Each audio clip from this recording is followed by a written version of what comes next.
This is a teardown of an Ingenico Elite 712 credit card terminal. I'm not sure what the weird base station's about, but anywho. So I'm going to start with the base station here. Now the base station does have the power input and ports and stuff. So my best guess is this is so they can hand the terminal out the window like in a drive-thru to a customer. Huh. That plate's just for weight purposes. Looks like this could have been designed without that plate. Oh wow, some giant filter caps.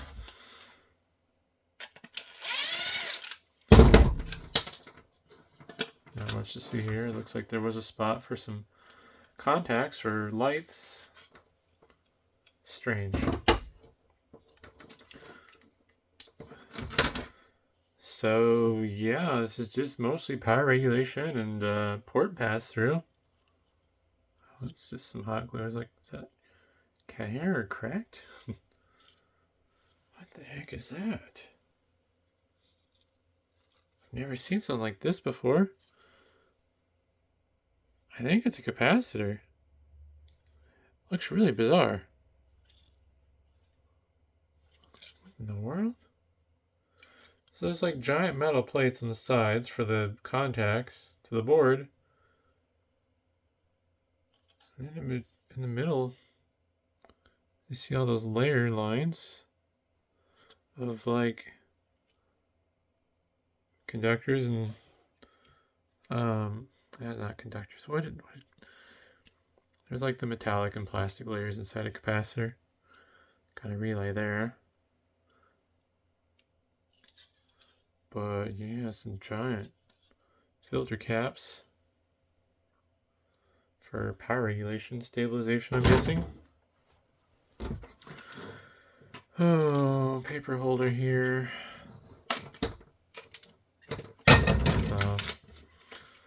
Papers.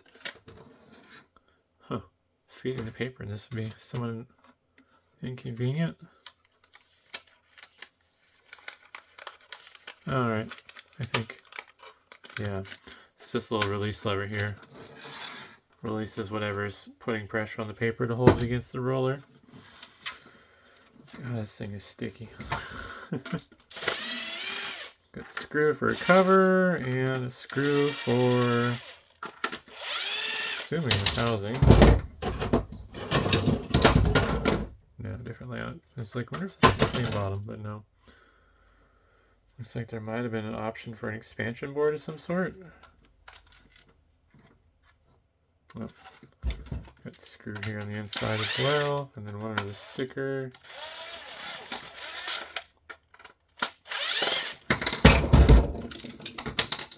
There we go. So I got that bottom board for the connection to the power supply portion of the unit. And then this goes to an interface board of sorts. Oops.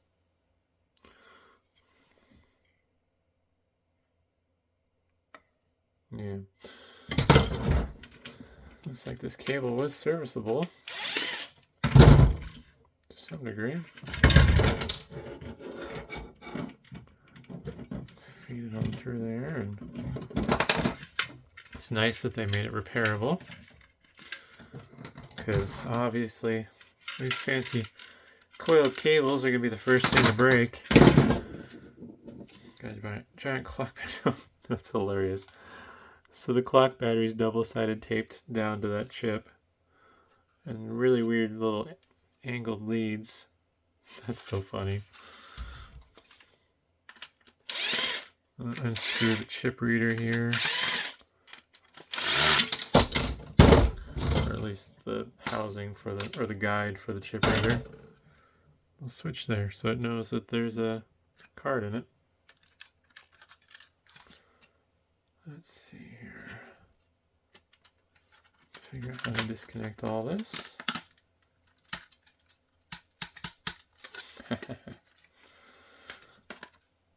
Shame that's not a 3-pin. I need a 3-pin version of that connector. Just my luck. Ooh, fancy. Wow, there's a lot of stuff on this. Pretty old unit though, so not surprising. Got a Zilog chip there, Z85, C300, 8 VSC. I keep wanting to call those Paradise chips for the branding, but I'm probably wrong. I don't know. I need to Google it and like burn the image into my mind. Their logo has changed over the years, if I remember correctly, because I remember Googling the name, I thought it was, and then there's two different logos. So yeah, I don't know what those are. I'm gonna guess that those are memory chips though. Got a giant Atmel chip there. WMIC 165-16D.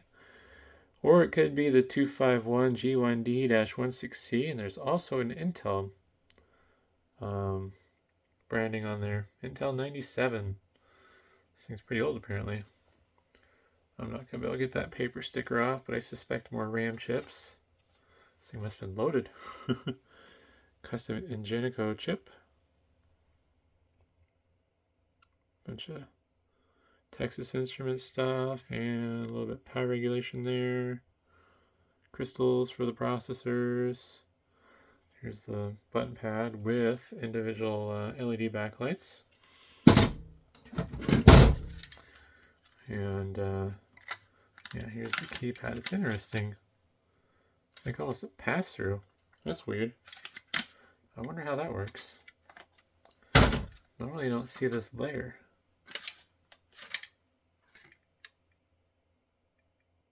Weird. I don't know if maybe that has something to do with connecting to the display. No, because the display board has... I don't know. I've never seen something like that before. I don't understand what this would be. Because normally you'd get these little button pads with the carbon contacts, and oh my god, it's so greasy. And they just sit on top and you push down, but there's this intermediary thing that was basically in between. And I guess when you push down the buttons, you're contacting this top surface and the bottom surface. Strange. That is going somewhere else. Fingers are all greasy now. Which means it's going to get on everything else I touch. Should probably just stop and wash my hands, but it's too late. Committed.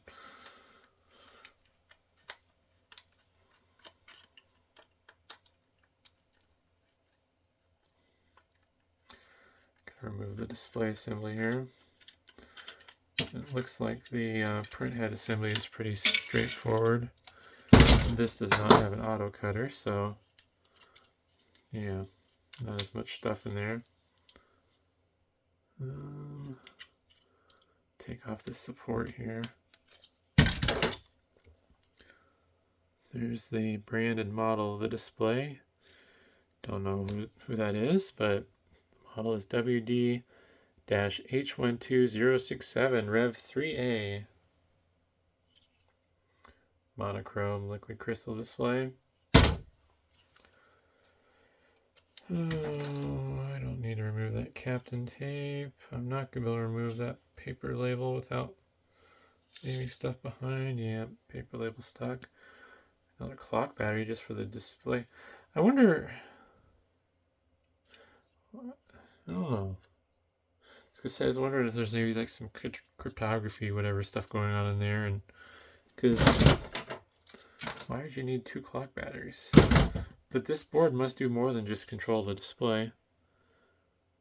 Not sure what that chip's up to, but it looks like that might have been the display controller because the traces are going to the flat flex connector for the display. But it also does go off to this chip here, or well, at least I thought there was a chip there. Let's pop this CMOS battery off. It's soldered, so I might not be able to do that very easily.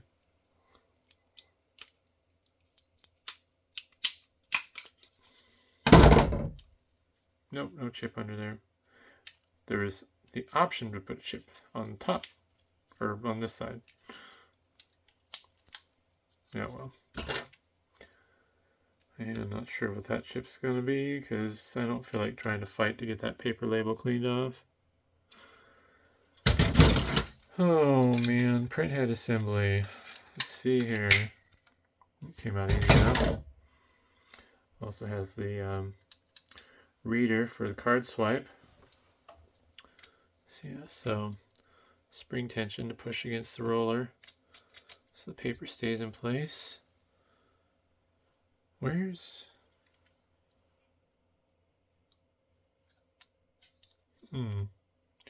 Oh. So the actual printhead's behind the roller, I believe. I got enough dust on my fingers that fingers are no longer sticky. Stuff's gonna go spring-a-thinging everywhere. I can feel it.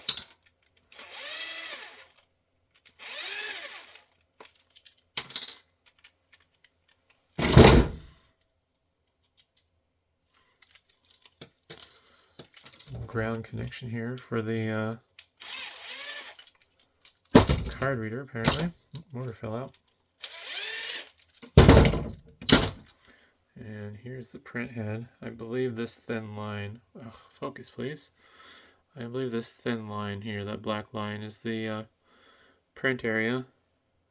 Basically a bunch of little heating elements that heat the paper up and cause the chemical in it to change color. There's this big aluminum heatsink on the back so it doesn't overheat, presumably. Otherwise, just some random gears and stuff. Where'd the little motor go? Here's a little cute little stepper motor for the paper advance. 35 ohms per phase. Trying to read it while not looking at the camera screen. Yep, there it is. Neat. So, hopefully that was interesting, and thanks for watching.